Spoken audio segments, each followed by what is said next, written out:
Buenos días, tardes o noches, mis queridos amigos, bienvenidos a otro episodio de El Inglés, los cómo y porqués, la serie en la cual explicamos el funcionamiento del idioma inglés para que puedan aprenderlo más rápido de lo que aprenderían en una escuela normal. El día de hoy vamos a hablar sobre el verbo to do, las negaciones y las preguntas. Todas las estructuras que hemos visto hasta ahora han sido afirmativas y sencillas. Sin embargo, conforme vamos mejorando en el inglés y vamos avanzando y vamos viendo cosas nuevas, las oraciones comienzan a tener elementos nuevos, y el primero de estos que vamos a ver, que no existe en español, es un verbo auxiliar. Entonces tenemos que entender cómo funcionan los verbos primero. En inglés hay dos tipos principales de verbos. Los verbos léxicos, que son los que hemos visto hasta ahora, son palabras que indican una acción o un estado. Son palabras independientes, no están atadas a ninguna otra palabra, sino que por sí mismos significan algo. Y son la parte central de una oración en inglés. Si bien el sujeto es la parte fundamental de las oraciones en inglés, el verbo es el centro de casi cualquier oración. En la mayoría de los casos, si no hay un verbo léxico, no hay una oración. Sin embargo, los verbos auxiliares son un poco diferentes. Su principal diferencia es que no tienen significado por sí mismos, sino que existen para modificar a otro verbo. Es decir, cuando ustedes vean un verbo auxiliar, este verbo no lo van a traducir tal cual, porque el verbo en sí no significa algo, sino que es un accesorio que se le pone a un verbo léxico para cambiar cuál es su significado. Los verbos auxiliares son dependientes, es decir, no pueden existir por sí mismos, tienen que estar necesariamente atados a un verbo léxico porque lo están modificando. Por último, los verbos auxiliares son una parte dinámica de la oración. Es decir, son lo que va a cambiar. Cuando un verbo léxico vaya apoyado en un verbo auxiliar, el verbo auxiliar es el que se va a modificar, no el verbo léxico. Hay muy pocos verbos auxiliares, así que los podemos ir viendo con calma, pero el día de hoy vamos a ver el verbo do, que es tanto un verbo auxiliar como un verbo léxico, dependiendo de dónde lo veamos. Si recuerdan la primera clase, les dije que recordaran este verbo, y ahorita vamos a ver por qué. El verbo do como verbo léxico es un verbo como cualquier otro. Su traducción al español podría ser algo como hacer, ejecutar, llevar a cabo. El verbo do, cuando es una afirmación, se conjuga como todos los otros verbos. Es decir, si la oración es algo como she do her homework, ella hace su tarea, ese do se va a convertir en does. Se le agrega la es para modificarlo. El verbo do como verbo auxiliar tiene más funciones. Su primera función es que indica que una oración es una pregunta. En español, para iniciar una pregunta utilizamos el signo de interrogación inicial, el cual nos indica que la oración que estamos a punto de leer es una pregunta. En inglés no existe esto y francamente en ningún otro idioma. En inglés, para indicar que tenemos una oración que es una pregunta, utilizamos el verbo do o su conjugación does. Su otra función es modificar al verbo léxico para crear una negación. Es decir, lo vamos a poner antes del verbo léxico y le vamos a añadir el not, que ahorita lo vamos a ver un poquito mejor. Su tercera función es que modifica a otro do. Así como otros verbos léxicos existen, como read, como jump, como play, como los otros que vimos en la primera clase, el verbo do es tanto un verbo auxiliar como un verbo léxico. Entonces es posible que un verbo do esté modificando a otro. Y su última función es enfatizar el sí en una respuesta, que lo vamos a ver un poquito casi al final. Cuando vayamos a utilizar el verbo do como auxiliar, todas las modificaciones se le van a hacer al verbo do. Por ejemplo, la modificación de tercera persona que vimos de ponerle la s al final, como por ejemplo read, que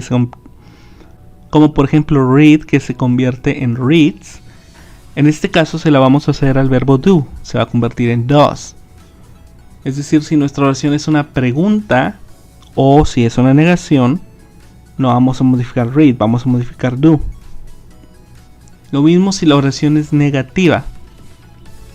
Lo que vamos a hacer es que le vamos a agregar un not al final, a do o a does, y eso lo convierte en do not o does not.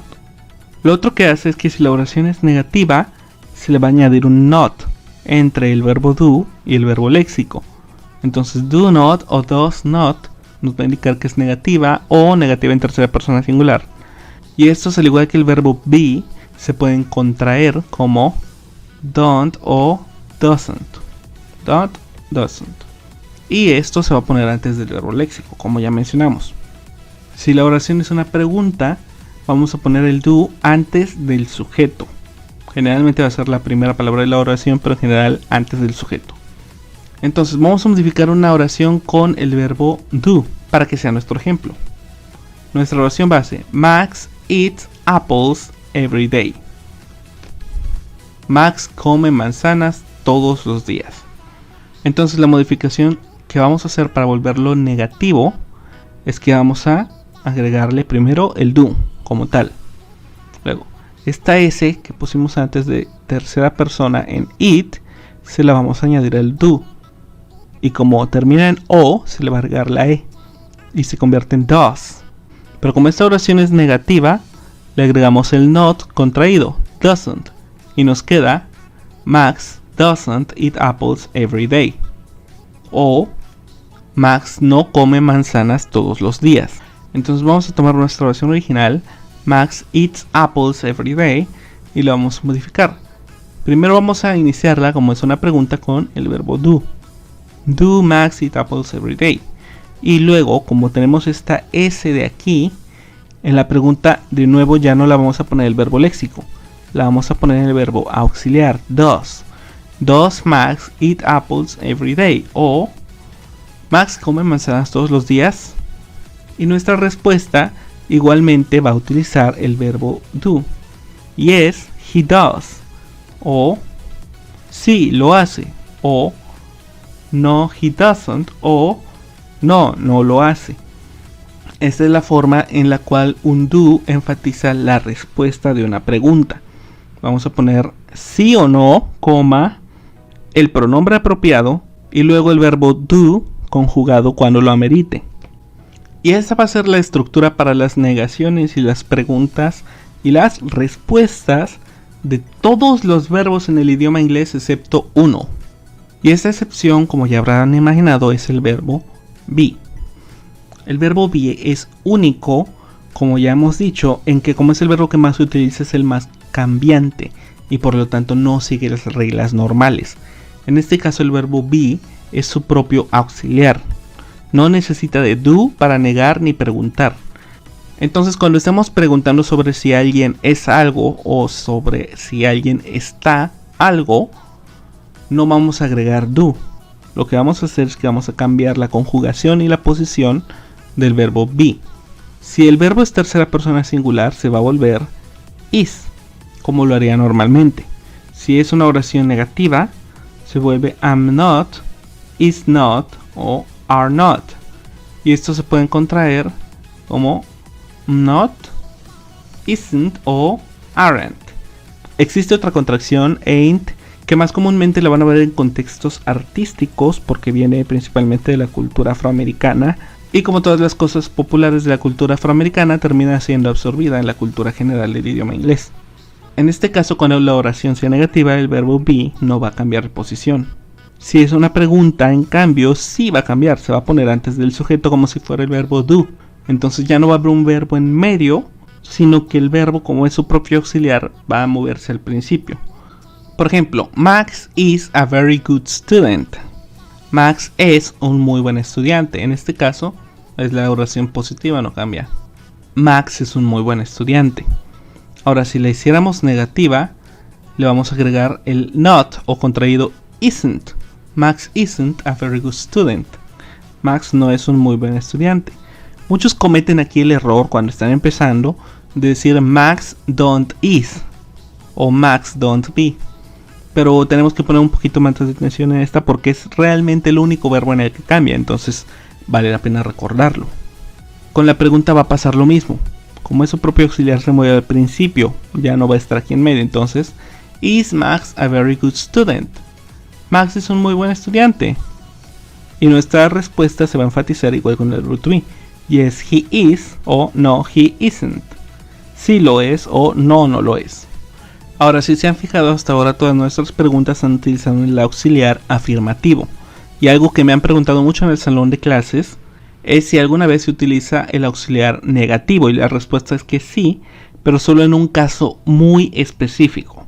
Las preguntas negativas solo llevan not si tú crees que ya sabes la respuesta de lo que estás preguntando y le estás pidiendo a la otra persona que te confirme si tienes razón sobre tu creencia. Por ejemplo, en una pregunta normal, afirmativa, si yo pregunto, ¿Is Max in biology class with you? Se entendería como Max está en clase de biología contigo. Así de, no lo sabía, esa información es nueva para mí. En cambio, si yo ya creía que Max estaba en esa clase, pero ahora hay algo que me hace dudarlo, lo que voy a hacer es que voy a agregar el not. Isn't Max in biology class with you? Que lo podríamos traducir más o menos como, ¿que no Max está en clase de biología contigo? Yo pensé que sí lo estaba. ¿Me estás diciendo que no es cierto? Y ese es el contexto en el que usamos preguntas negativas, únicamente en esta situación. En cualquier otro caso, no vamos a utilizar la pregunta negativa, siempre va a ser afirmativa. Entonces, si ya quedaron claros estos temas, vamos a hacer nuestro ejercicio. Así como yo hice los ejemplos con Max eats apples every day y Max is a very good student, ustedes van a hacer sus propios ejemplos iguales con be y do. Mi recomendación es que lo hagan con cada pronombre y con las conjugaciones correspondientes, porque como estamos empezando es fácil olvidar ciertas cosas. Entonces es bueno que lo repasemos y que lo remarquemos con cada posible sujeto. Entonces con cada pronombre van a hacer una oración afirmativa y la van a convertir a negación y a pregunta. Van a hacer esto con el verbo be, con cada sujeto, y luego con el verbo do, con cada sujeto también. Y de esta forma vamos a poder ir recordando cuál es la estructura para poder hacer preguntas y negaciones en inglés. Si les gustó este video y les sirvió para aprender algo de inglés, les agradecería que me apoyen en Patreon, para que pueda seguir produciendo estos videos y poder seguir creando contenido de forma gratuita. Todos los niveles de Patreon son más baratos que tomar una clase de inglés en una escuela privada y pueden obtener recompensas como material de estudio adicional o su nombre en los créditos. Están invitados a acompañarme a patreon.com/Rex Hernández y hacer una pequeña donación mensual para poder seguir produciendo este proyecto. Les agradezco mucho su atención, pasen muy buenos días, tardes o noches. Soy Rex Hernández y espero que esto les sirva.